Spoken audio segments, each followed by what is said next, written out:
Right. Stav, day 3, Edinburgh Cup. It's all very exciting and very close now. One race today.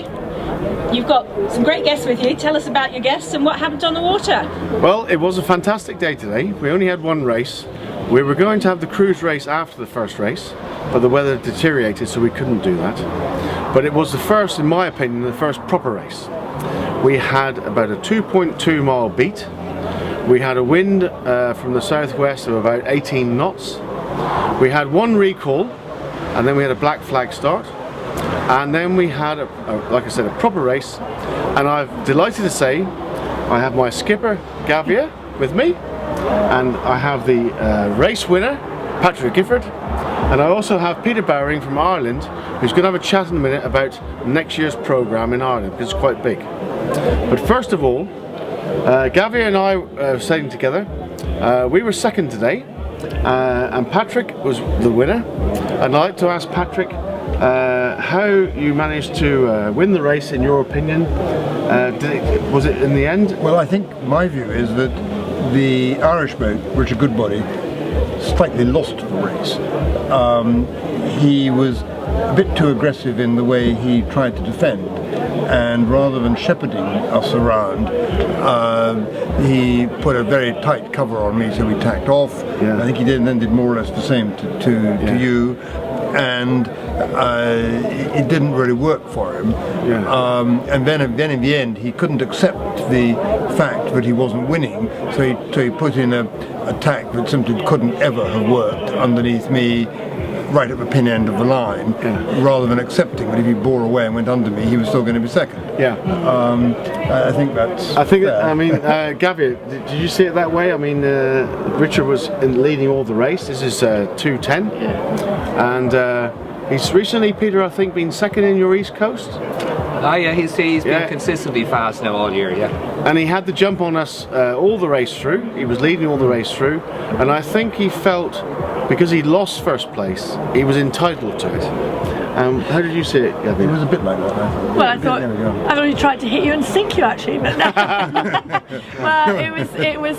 Yeah, I think the three of us were having a very close battle throughout the race, really, and certainly, obviously, on the last beat, in the last section of the beat, and it was jolly good fun. And as Stav said, it was really the first, I think, really good race today. Good long beats, good wind, and a nicely set course, and it was great, and not just because we were fortunate in having a good race. It was very good racing today from start to finish. So what sort of wind did you have? What sort of wind strength did you have on the course? I'd say maximum about 18, maybe 20. They were clocking 20 on, okay, on 20 at times. It was 4 to 5. Yeah. Because it was a whole. I think the thing is that it was the major thing today was there were no real major shifts.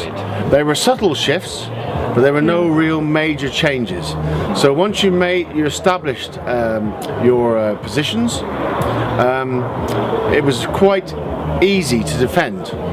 And although the cream, again, if they chose the wrong end of the line, came up, the three of us stayed well ahead, didn't we, Patrick and Gavia? Well, I certainly wasn't well ahead at the beginning. No, we had but we stayed ahead once we got around the buoy. Yeah. And the other thing is that I back up what Patrick said. I think Richie, he got a little bit greedy, and when we're on the low point system, which is just 1, 2 and 3, the difference between first and second is so minimal, and he could have easily dipped Patrick and come second. But what we were delighted with was to see him tack underneath Patrick and not then make the buoy, and there was a small collision, and so he had to do his turns, and I think he dropped back to where he was fifth. A bit of character building, he'll come back stronger. So now Peter is butted in. Before I round up what's happening so far overall, I'll let Peter just tell the viewers a bit about next year in Ireland. Yeah, well, after accepting all the lovely hospitality here in South Carnarvonshire, which has been great, the Irish fleet are really looking forward now to welcoming everybody to the island as a whole, starting off in July with the Edinburgh Cup, which going on last year's Irish Championship is going to be a great event. They really pushed out the boat, and I've no reason to suspect it'll be any different next year. And then after that, we'll have the Irish Championship in Dunleary, late July, early August, which we're hoping we'll attract a few of the boats to on their way down to the Gold Cup in Kinsale, which I think Kinsale needs very little introduction. Great place to sail, great place to eat, and it's going to be a great event in August. So we hope to see you all then. So anyone thinking of coming over, they can leave their boat in Ireland, and I think Simon and the fleet are offering to move the boat around. Yeah, we'll do our best. Anybody who wants to do the Irish Championship in Dunleary or the Gold Cup in Kinsale, we'll do our very best to facilitate anybody who wants to leave a boat in Ireland, store it in between the events, or get it to the events. We'll certainly do our very, very best to help anybody out. Okay, so that's a push for next year. On the cards now, we have one race tomorrow. We have 3 people potentially that can win the regatta. We have Misha Meritov, who is Russia 98, 89, never get it right. 98, I think. 98. We have Martin Byrne, Irishman. Yep. He's 1 point behind them, I think. Yep. And we have Klaus Diedrichs, who last year's winner, tying on points with Misha. So I think it's up for grabs between the 3 of them. It's going to come down to the wire. The forecast is for very good winds. We're going to start tomorrow earlier at 10:25. The wind is forecast from the same direction, a little bit stronger, and then we all have a mad dash back into the marina to try and get craned out before we all run aground, because the marina is a little bit shallow these days. Muddy. So Patrick, who's your money on? Gosh. I would actually put my money on the Russians on balance. On the Russian, okay.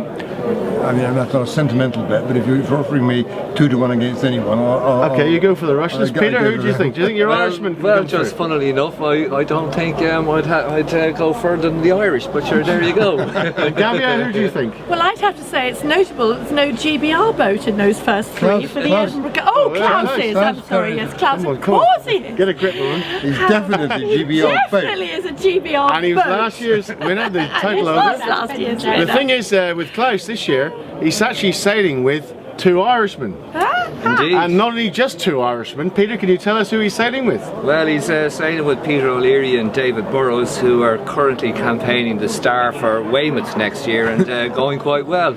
Well, they're a bit more than that. They are the leading team. They are indeed. They've had some notable successes, and we're wishing them all the best for Weymouth next year. And we do too. So who are you going to put your money on, Gabby? You still haven't answered. Oh gosh, no, I think I'm going to plead the whatever. I'm going to stand out at Take this the one. 5th. Yes. Well, And I wish them all luck. I Patrick, wish you've them also all got a luck. very, very close competition in the Corinthian division as well, Ah, yes. with Simon and Richard pretty much going head to head tomorrow for that division as well.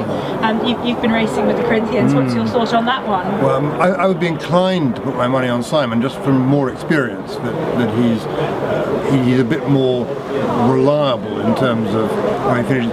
That said, a good evening tonight might you see, slow him up a little. I am wearing the kin badge. I've been kinned. Yeah. And I expect Nothing pink. by the end of the evening tonight, most of us will be kinned.